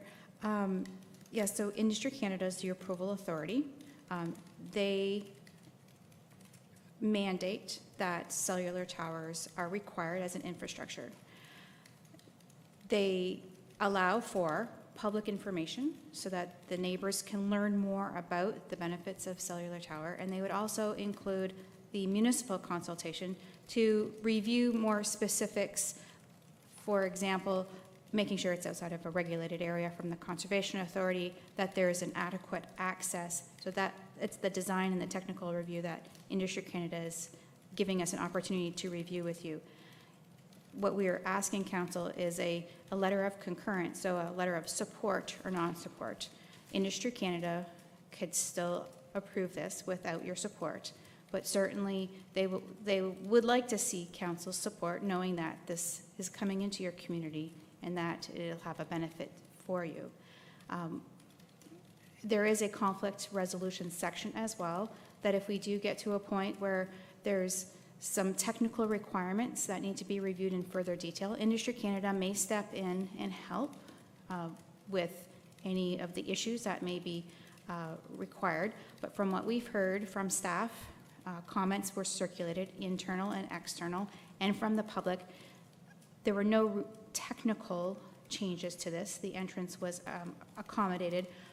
We did agree to move it back so that we could hide the tower even more behind the existing trees. We did look at moving the tower further behind, but unfortunately, the topography slopes very, very low, so there's a bit of a short mound of land, and then it slopes quickly, so there was not appropriate topography to go further back. And it wasn't about the cost of getting the hydro to the tower, it was more about, is it appropriate? Visual impact also increases. As the tower gets further back, you can actually see it more because the trees don't hide it as well. So between the comments received from the public and the staff, we felt that this was the most appropriate place that we could decrease the visual impacts of the tower. And again, there's no health effects and there's no property value concerns on the Hart property or on any of the nearby abutting properties. Go ahead. Thank you, Mr. Chair. Did you tell us how far it was back from the road? I don't recall that, that's why. Because there was one installed just down the road at Farrington Cemetery, and there was not any objections to that particular tower. And I know how far back it is visually, but Well, I'm wondering about this one. Thank you. would you like a measurement on that? Perhaps you could go out tomorrow and measure it. Through you, Mr. Mayor, committee member, the setback from the front yard is 213.87 meters back, and the closest side yard is approximately 3 meters. 213 meters. Thank you.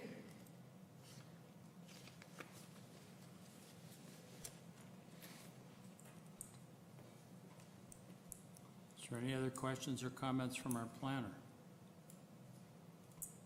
Seeing none, it's been moved and seconded, it's on the floor. I'm gonna call the vote. You're not, bear in mind, you're not voting for a building permit.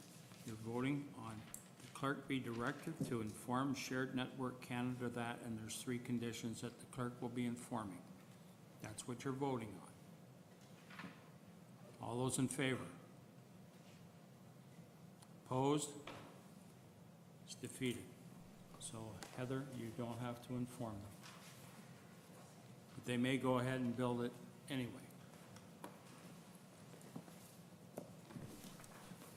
Moving on to consent items to be approved.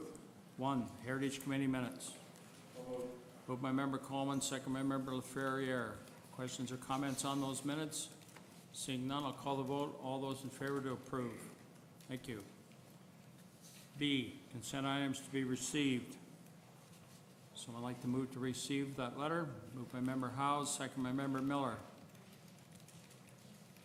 Comments on it? Seeing none, all those in favor to receive? Committee reports, there are none listed. We have a staff report. Ryan is going to present it. Thank you, Mr. Chair. This presentation relates to site plan application SP 1418 for 2 4th Concession Road in the Township of Burford. The applicant is seeking approval in principle of a site plan application for a proposed medical marijuana production facility. This application was bumped up by council in October of 2018. At this time, staff is confident that the major aspects of the site design have been addressed and have received no objections to the proposed development from internal staff, the MTO, and the GRCA. Therefore, staff is recommending that the site plan be approved in principle, subject to the conditions listed in the report. With the committee's approval, staff will proceed with finalizing outstanding administrative items related to this file and will execute the site plan agreement. This concludes my remarks, and the applicant and their agent are available for any comments or questions. A member of committee have a question of our planner? Seeing none? Oh, sorry. Sorry, David. It's okay. Thank you, Mr. Chair. A few questions, 3 to Ryan. Ryan, who's on that site plan review committee?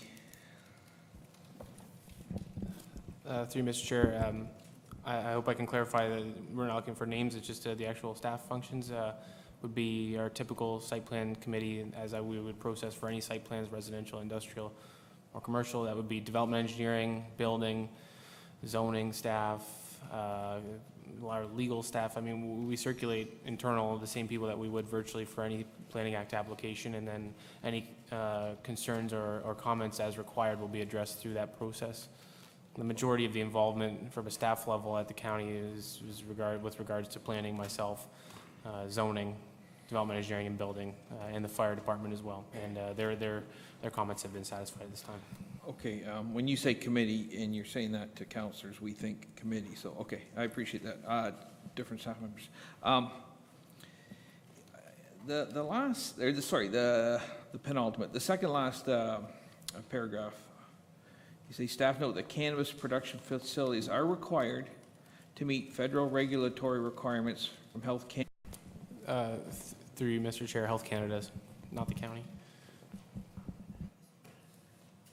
Okay, because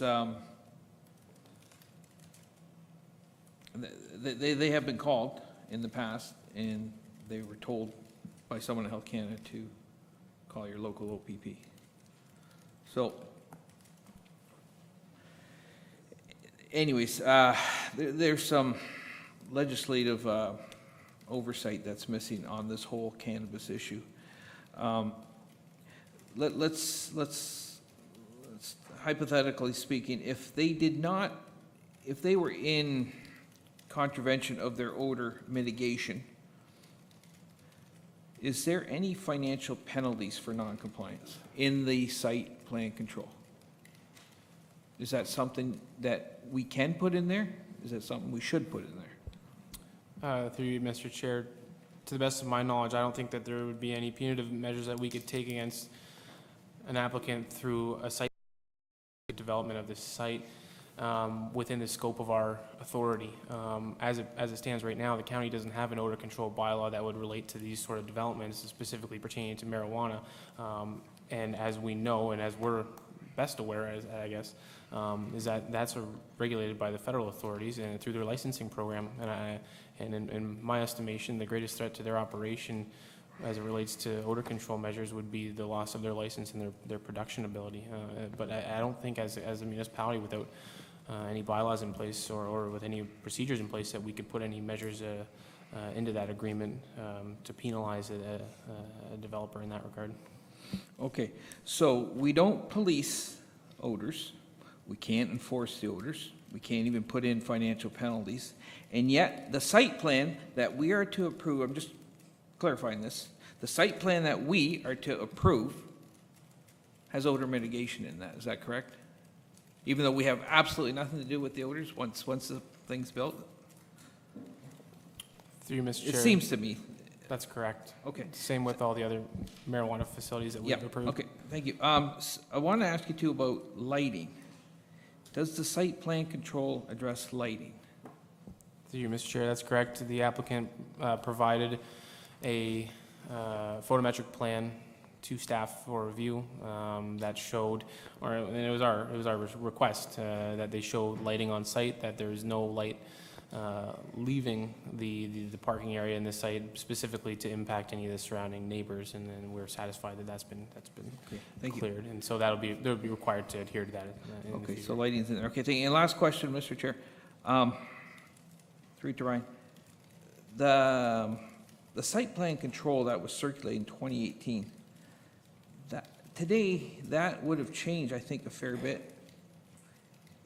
How do I say this without saying it?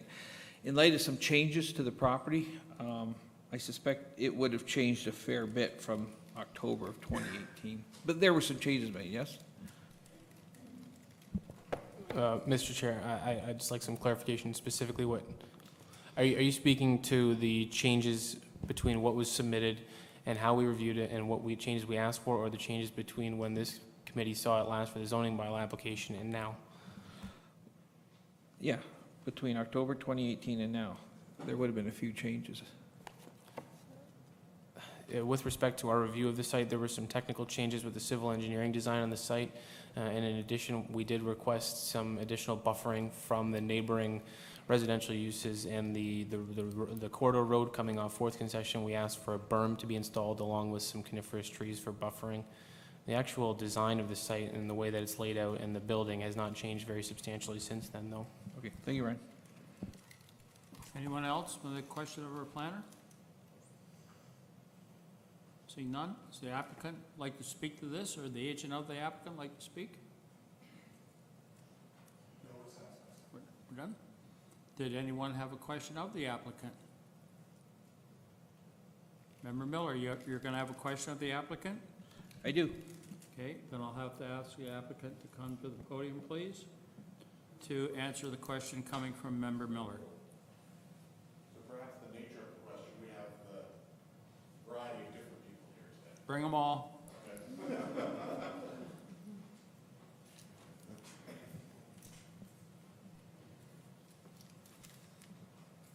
When they arrive, ask your question.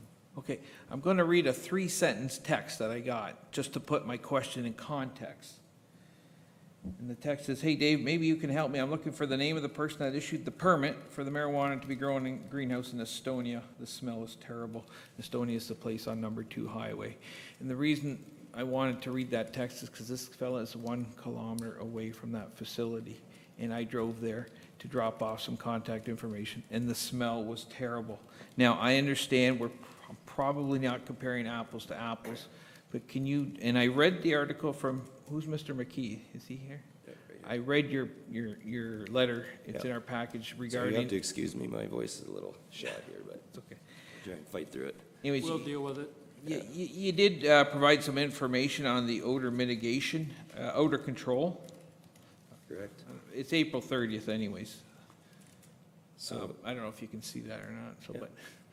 So I did read it. Can you tell me where this is being used?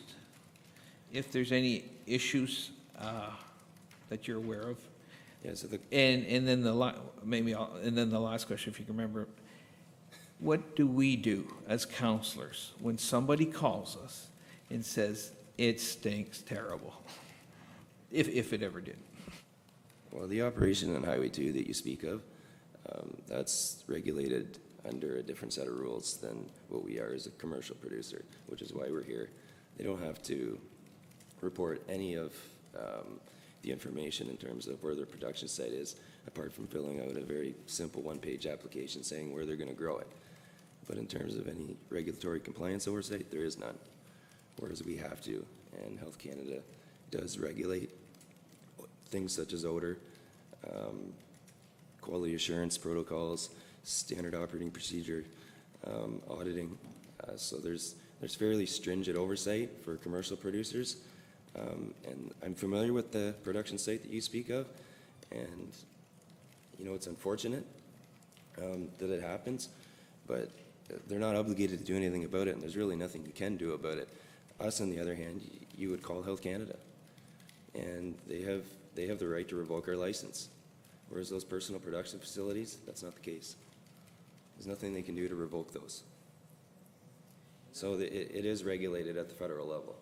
Okay, then my last question then is, are you guys in a hurry for this site plan to be approved? In other words, why is this coming before us tonight? Well, of course, we've put a lot of work into planning this project, and yeah, we're at the point where we feel like it is ready to be approved. We've taken the appropriate planning steps, and I can't see why there'd be any reason why it shouldn't be approved at this point.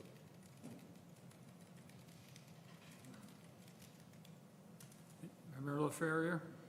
I've asked this question before, but maybe I'll ask it from your point of view.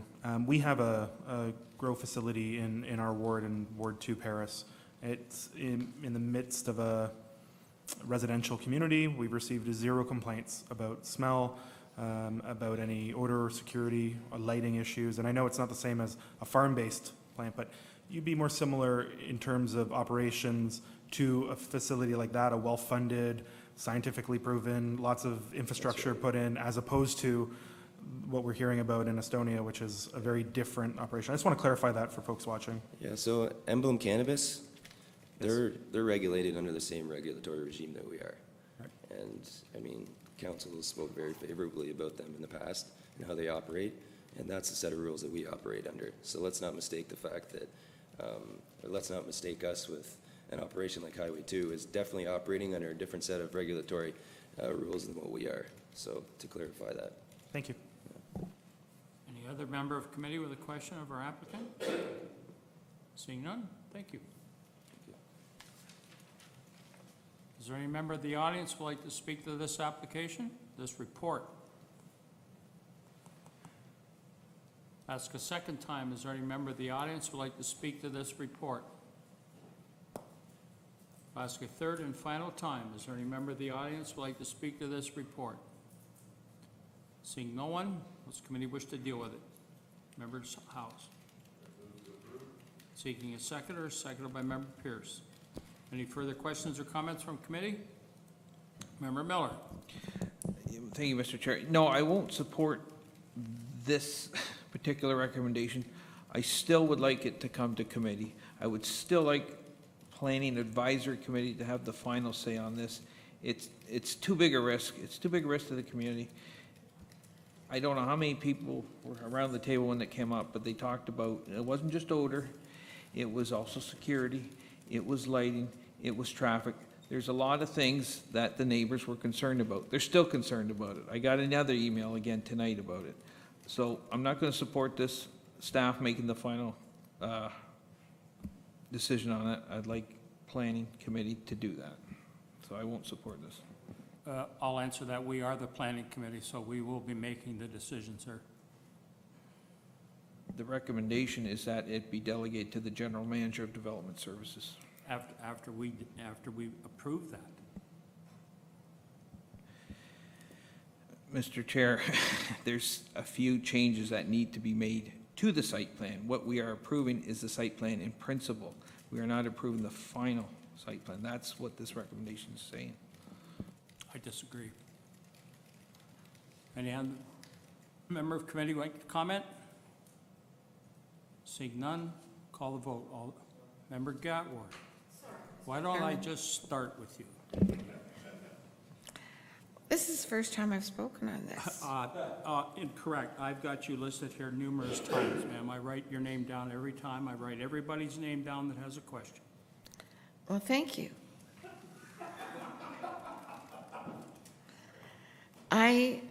I want to say, you asked if anyone had a comment, and I know that Councillor Miller is very concerned about this item. And I would suggest that he work with our acting general manager to ensure that the residents' concerns are addressed. Because I agree with him that it's very important, and I think that Sequoia seems to be crossing all the Ts and dotting the Is, as shown here in the application. However, things can go askew sometimes, and it has been changed considerably since we saw it originally.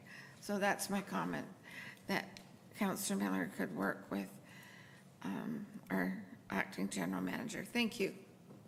Any other member of committee with a comment or a question? Seeing none, I'm going to call the vote. All those in favor? Opposed? This is carried. This recommendation will go forward to council 3 weeks from this evening for final approval. Moving on to communications, 2 items. Does the committee wish to deal with them? Oh. Communications, we haven't. There's one. Oh, correct. Thank you. Other business, there's no other business listed. Member Chambers? Thank you, Mr. Chairman. I didn't have a chance to add this to the agenda because it came up during the meeting, but when I asked that if a council had passed a resolution requesting the growth management plan, a chorus of my colleagues agreed that we had, and I'm not disputing that. But at the same time, could I ask the clerk to forward me a copy of that resolution that I have been assured was passed by council to request the growth management plan? The reason for that is I would like to work with Councillor Bell to bring forward a notice of motion similar to what we talked about with the growth management strategy moving forward. So if you could forward that resolution to me, I would use that with Councillor Bell to perhaps augment the growth management strategy in terms of what we can do better in terms of our subdivision standards, et cetera. Member Bell, you have an item of other business? Well, it's related to Member Chambers' comment. I think it was in the early days of our time here. It might have been the second meeting, my second meeting of the Planning Advisory Committee, and I may have not used the right process. I asked for this report to be brought forward. You and I had a little exchange about it, if you recall. And, but it was recorded as something we would like to see. Now, whether it was recorded as a resolution, Robert, I don't know, but just to be clear. Thank you. Member House, an item of other business. Well, connected to that, I'd just like to ask the CAO if he could comment. Mr. Chair, and I can just clarify, it was a request that was made, and staff acknowledged we would fulfill that request. It was not a formal resolution.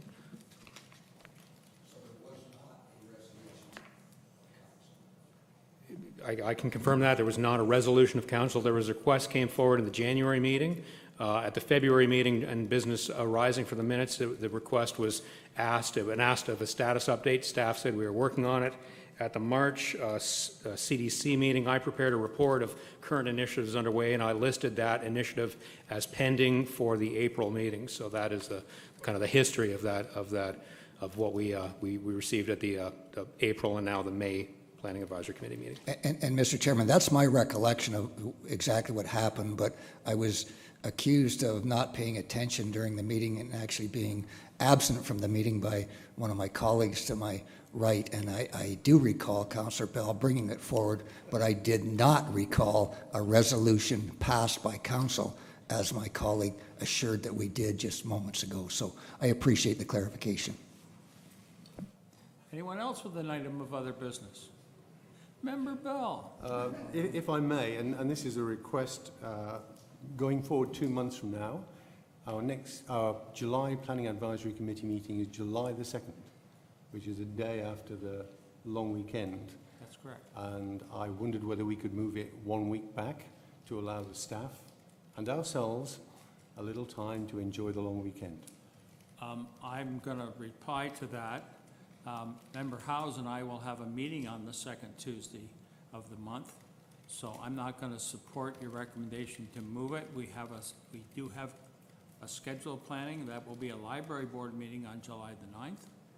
And library is very important to this community, just like planning is. If you can't make it, you can't make it. Everyone, I don't recall anyone having perfect attendance. That's Okay, I'm trying to think for our staff and for ourselves as well. Thank well, you. probably some members of staff will already be on vacation that week, so. Anyone else with an item of other business? Seeing none. We'll move on to the general manager's update. It's just dying to bring us up to date. Dying. Thank you, Mr. Chairman. The one item that I would like to advise council of tonight is that I'm very proud to introduce our new senior policy planner. Jennifer Boyer's been here this evening watching the proceedings, so she's getting a first-hand look at the Planning Advisory Committee. I'll let you determine whether that's but anyway, it's all good. Jennifer comes to us from the City of Ottawa with a host of experience on the environmental side, hydrogeological studies, subwatershed studies, a lot of environmental work. And so far she's been fitting in extremely well, and I see her being a great addition to the team. And she will be, I'm sure she was taking copious notes with respect to growth management and how to bring that application forward. Obviously, there's been a lot of activity coming out of the province on various matters over the past little while. Just to let the committee know that we're reviewing that information as it comes out. There's been, just in the past week or so, about changes to approximately 15 acts, and at least 10 of those affect development services. So we're very busy going through that information now, and it's going to be a very busy spring for us, not just on the development side, but on the policy side as well. So that's my presentation tonight, Mr. Chairman. Any member of committee with a question of our general manager? Seeing none, thank you. The in-camera portion has been dealt with. Next meeting is Tuesday, June the 4th. And I'm going to adjourn this meeting. Member Miller. I was just going to say, I will not be in attendance at the June 4th. Well, that's okay. Everybody can't be everywhere. We understand that.